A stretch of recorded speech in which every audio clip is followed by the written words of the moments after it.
ربیع الاول کا مہینہ ہے، اور ربیع الاول کے مہینے میں حضور اکرم صلی اللہ علیہ وسلم کی پیدائش مبارک ہے۔ نبی پاک صلی اللہ علیہ وسلم کی وفات مبارک بھی ربیع الاول کے مہینے کی ہے، اور 12 ربیع الاول آپ کی وفات کا دن ہے، 12 ربیع الاول آپ کی پیدائش کا دن ہے۔ اگرچہ آپ کی پیدائش کے دن میں اقوال اور بھی ہیں، لیکن ایک قول 12 ربیع الاول کا بھی ہے، اور مشہور 12 ربیع الاول کا ہے۔ رسول اکرم صلی اللہ علیہ وسلم کی آمد پہ خوش ہونا یہ میرے ایمان کا حصہ ہے۔ جو رسول اکرم صلی اللہ علیہ وسلم کی آمد پر خوش نہیں ہے اس کو مومن کہنا مشکل ہے، لیکن آپ کی آمد پر خوش ہونے کا معنی یہ کہ اس میں ڈھول بجائیں، اس میں ساز بجائیں، اس میں ڈانس کریں، اس میں بازاروں پر کھڑے ہو کر روڈ بلا کریں، اس میں گھوڑے اور گدھوں اور خچروں پر سوار ہو کر میلاد بنائیں، یہ آپ کی خوشی کا معنی نہیں ہے۔ رسول اکرم صلی اللہ علیہ وسلم کی آمد کا مقصد سمجھیں۔ قرآن کریم میں وما ارسلنا من رسول الا لیطاع باذن اللہ، ہم نے اپنے پیغمبر کو اس لیے بھیجا ہے کہ اللہ کا حکم سمجھ کر پیغمبر کی اطاعت کریں۔ اس لیے پیغمبر صلی اللہ علیہ وسلم کی آمد پر ہم خوش ہیں اور دل و جان سے خوش ہیں، لیکن آپ کی آمد کا معنی یہ کہ اس آمد کو یوں منایا جائے کہ شریعت کی حدود کو پامال کر دیا جائے، نمازوں کا خیال نہ کیا جائے، اور بہت سارے مقامات میں مرد اور عورتوں کے درمیان مخلوط اجتماع کر کے پردے کی دھجیاں اڑا دی جائیں، اور کہیں ڈھول بجا کر پیغمبر کی سنت کو ذبح کر دیا جائے، اور کہیں روڈ بلا کر کے بیماروں اور معذوروں اور جنازوں کے لیے مسائل پیدا کر دیے جائیں، اور کہیں روڈ بلا کر کے پورے ملک کے لیے لانڈ آرڈر کا مسئلہ کھڑا کر دیا جائے۔ یہ پیغمبر پاک صلی اللہ علیہ وسلم کی آمد پر خوشی منانے کا مفہوم شریعت کا مزاج نہیں ہے۔ یہ بات اچھی طرح ذہن نشین فرما لیں۔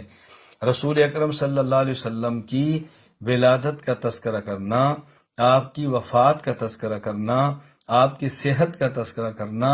آپ کے مرض کا تذکرہ کرنا، آپ کے لباس کا تذکرہ کرنا، آپ کی خوشبو کا تذکرہ کرنا، حتیٰ کہ نبی پاک صلی اللہ علیہ وسلم کے پسینہ مبارک اور بول اور براز کا تذکرہ کرنا بھی عبادت سے خالی نہیں۔ یہ مومن کی شان ہے، اس کو اچھی طرح ذہن نشین فرمائیں۔ لیکن باقاعدہ اس منانے کو عید کا دن قرار دینا، عید میلاد النبی کہنا، اور عید کی طرح خوشیاں منانا، یہ اور بلکہ اب تو نماز عید باجگور پڑھایا جانا، یہ ایسی چیزیں جس کا شریعت کے ساتھ کوئی تعلق نہیں ہے۔ اس کا اچھی طرح ذہن نشین فرما لیں۔ میرا تعلق اہل سنت والجماعت احناف دیوبند کے ساتھ ہے۔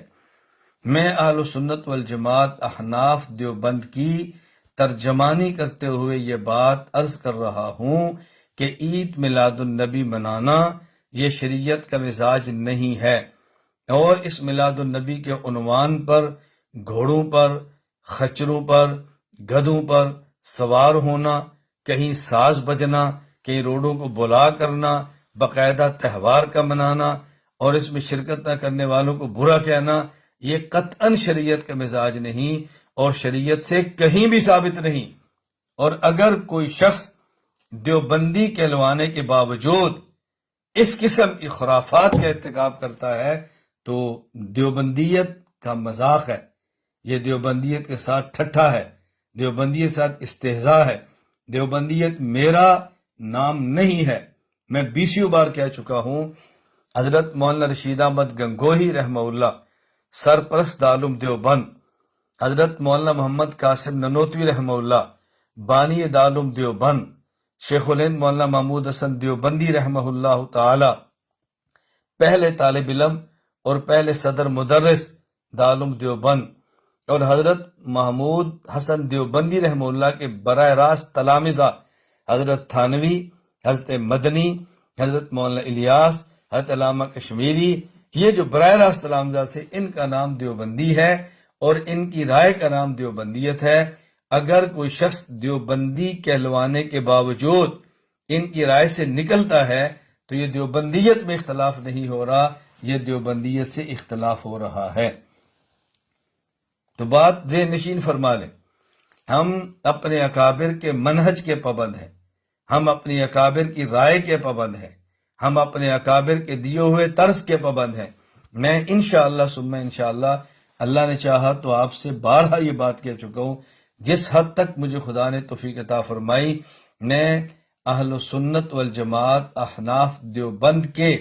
موقف کی ترجمانی کرتا رہوں گا۔ عید میلاد النبی یہ احناف اہل سنت والجماعت دیوبند کا موقف نہیں ہے، ذہن نشین فرما لیں، بہت اچھی طرح ذہن نشین فرما لیں، الجھن کے اندر مبتلا نہ رہیں۔ میں اہل سنت والجماعت احناف دیوبند سے تعلق رکھتا ہوں۔ اہل سنت والجماعت احناف دیوبند کے ہاں عید میلاد النبی کا کوئی وجود نہیں ہے۔ اہل سنت والجماعت احناف دیوبند کے ہاں عید میلاد النبی کے موقع پر 12 ربیع الاول کے موقع پر عید میلاد النبی منانا، گھوڑے، خچر، گدھے کسی پر سوار ہونا اور ایسے جلوسوں میں نکلنا، یہ قطعاً اہل سنت والجماعت احناف دیوبند کا مزاج نہیں۔ میں وضاحت اس لیے کر رہا ہوں کہ بہت سارے احباب مجھ سے رابطہ کر کے پوچھتے ہیں دیوبندیت کا مزاج کیا ہے۔ میں نے کہا میں 20 بار کہہ چکا ہوں، ماضی میں، حال میں یا مستقبل میں کوئی شخص بھی اس سے روگردانی کرے تو نام کی دیوبندیت تو ہو سکتی ہے، لیکن اہل سنت والجماعت احناف دیوبند کا قطعاً یہ موقف نہیں ہے، قطعاً یہ موقف نہیں ہے۔ اللہ تعالی ہمیں یہ باتیں سمجھنے کی توفیق عطا فرمائے۔